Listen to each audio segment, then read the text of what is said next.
Praise lord. దేవుని ఉన్నతమైన నామమునకు మహిమ కలుగునుగాక. ప్రభు నామమున మీ అందరికీ హృదయపూర్వక వందనాలు. ఈ ఉదయకాలము దేవుని వాక్యాన్ని విందాం. లూకాసు వార్త 10వ అధ్యాయము 39వ వచనము.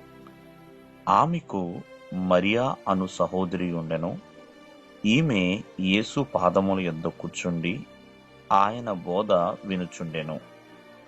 ప్రియమైన వాళ్ళరా, యేసుక్రీస్తు వారు మార్తా మరియల వారి యొక్క ఇంటి వద్దకు వచ్చి ఉన్నారు. మార్త అయితే యేసుక్రీస్తు వారిని తన ఇంట చేర్చుకుంది, కానీ ఆయన చెప్పే బోధ అయితే వినటం లేదు. మరియు మాత్రము ప్రియమైన వాళ్ళరా, యేసుక్రీస్తు వారి యొక్క పాదముల ఎదుట కూర్చుండి ఆయన బోధ వింటుంది. అంటే ప్రభువునైతే ఆహ్వానించింది మార్త, కానీ ఆహ్వానించిన తాను ప్రభుతో తన సమయాన్ని గడపటం లేదు. ఒకసారి ఆలోచించండి.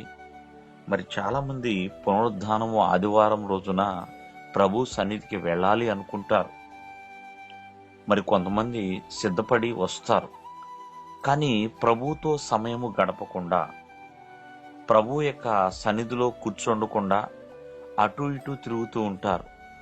మరి కొంతమంది నిద్రపోతూ ఉంటారు. మరి కొంతమంది ప్రియమైన వాళ్ళరా కాలయాపన చేస్తూ ఉంటారు. కానీ ఇక్కడ మరియ మాత్రము అటు ఇటు తిరగటం లేదు, తన సహోదరితో మాట్లాడటం లేదు. యేసుక్రీస్తు వారి యొక్క దగ్గర కూర్చుని ఆయన చెప్పే బోధ వింటుంది ప్రియమైన వాళ్ళరా. అంతేకాదు, మరి ఎంతగానో తనను తాను ప్రభువుకి దగ్గరగా జీవించినట్లుగా, ప్రభువులో లీనమైపోయినట్లుగా ప్రియమైన వాళ్ళరా అంతగా ఆయన బోధ వింటుంది ప్రియమైన వాళ్ళరా. కావున మరి ప్రభువుతో సమయాన్ని మనము గడపగలుగుతున్నామా? ఒకసారి ఆలోచించాలి. ఆయన బోధలు వినగలుగుతున్నామా? ఆయన మాటలు వినగలుగుతున్నామా? లేకపోతే మార్త వలె తొందరపడుతూ అనేకమైన వాటి కోసము విచారము కలిగి ఉంటున్నామా? ప్రియమైన వాళ్ళరా, తొందరపాటు అనేది ఎన్నో అనర్థాలకు దారితీయవచ్చు.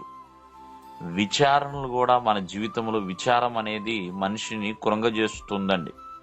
చూడండి, ఈ లోకంలో ఎంతో మంది ఉన్నారు. ఎన్నో విజయాలు సాధించిన వారు ఉండొచ్చేమో, ఎన్నో కలిగి ఉన్నవారు ఉండొచ్చేమో, కానీ ఈమె మాత్రము చూడండి యేసుక్రీస్తు వారి యొక్క పాదముల యొద్ద కూర్చుని బోధ వింటుంది. అది ఉత్తమమైనదని, ఆమె ఎన్నడూ కూడా తన దగ్గర నుంచి తీసివేయబడదని మరి యేసుక్రీస్తు వారు చెప్పి ఉన్నారు.